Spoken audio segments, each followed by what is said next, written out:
On nous dit tout le temps de réussir, n'est-ce pas? Il faut accumuler, grimper les échelons, posséder.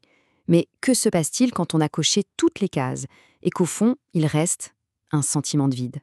C'est exactement ce paradoxe, un paradoxe très moderne, qu'on va explorer ensemble aujourd'hui.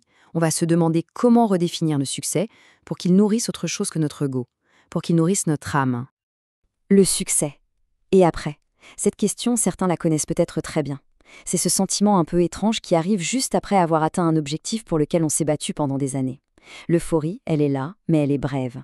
Et puis, tout de suite après, le doute s'installe. Et maintenant, c'était ça en fait réussir? Voilà notre point de départ. Pour bien comprendre, imaginons un instant ce cadre dirigeant. 20 ans de carrière, une ascension acharnée, tous les sacrifices, les nuits blanches. Il arrive enfin au poste qu'il a toujours convoité. La première semaine, c'est l'euphorie. La deuxième, ça devient une habitude. Et dès la troisième, cette question commence à le hanter. Ce n'est pas juste une histoire, c'est le scénario classique d'un système qui confond bien trop souvent réussite et accumulation.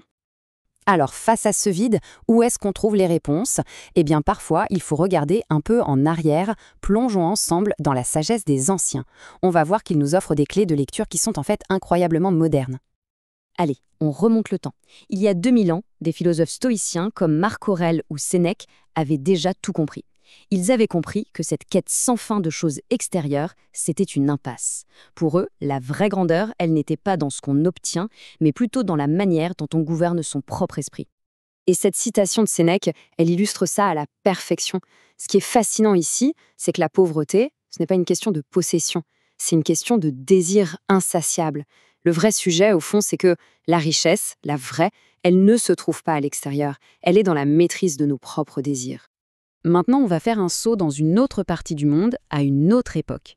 En Inde, un sage du nom de Ramana Maharshi enseignait une vérité qui est, au fond, très similaire. Mais lui, il partait d'une exploration intérieure, pas extérieure. Ça montre bien à quel point cette quête de sens est universelle.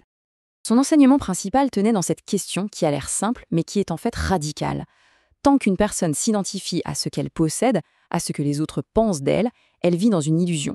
Le vrai succès pour lui, ça commence au moment où on arrête de se confondre avec ses titres, sa richesse, son apparence.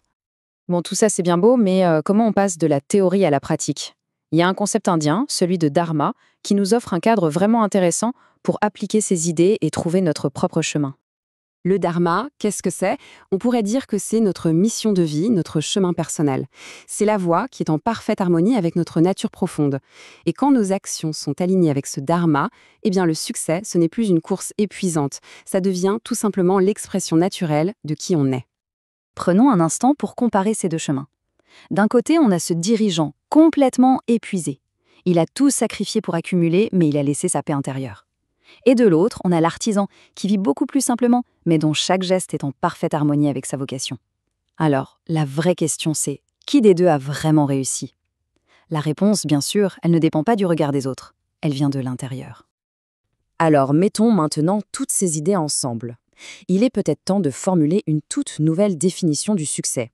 Une définition qui nous libère un peu des modèles qu'on nous impose et qui nous rend notre pouvoir personnel. Le changement fondamental, il est là. C'est de passer de cette obsession d'avoir plus de statut, plus de biens, plus de tout, à l'aspiration d'être plus. Être plus aligné, plus lucide, plus authentique. Vous voyez, le premier nourrit l'ego mais laisse un vide. Le second nourrit l'âme et apporte une satisfaction qui dure. Au final, le point le plus important, c'est celui-ci. Le véritable succès, ce n'est pas un trophée qu'on exhibe pour avoir la validation des autres. C'est un sentiment intérieur. C'est une paix, une cohérence que personne ne peut nous donner et que personne ne peut nous enlever. C'est quelque chose qui se cultive, pas quelque chose qui s'achète. Donc, pour résumer, si la définition moderne du succès nous mène souvent à une impasse, la sagesse ancienne, elle, nous montre une autre voie. Que ce soit les stoïciens qui nous parlent de maîtrise de soi ou Ramana Maharshi qui nous pousse à questionner notre identité, le message est le même. Le concept de dharma, lui, nous donne un outil pour y arriver. Aligner ce qu'on fait avec notre mission intérieure. Parce qu'au fond, le vrai succès, ce n'est pas d'accumuler, c'est de vivre en accord avec son essence. On va terminer avec cette question un peu en suspens. Et si, au lieu de courir après des objectifs dictés par l'extérieur, le véritable enjeu était de commencer à cultiver cette réussite intérieure? Qu'est-ce qu'un tel changement de perspective pourrait apporter? La réponse, bien sûr, elle est profondément personnelle.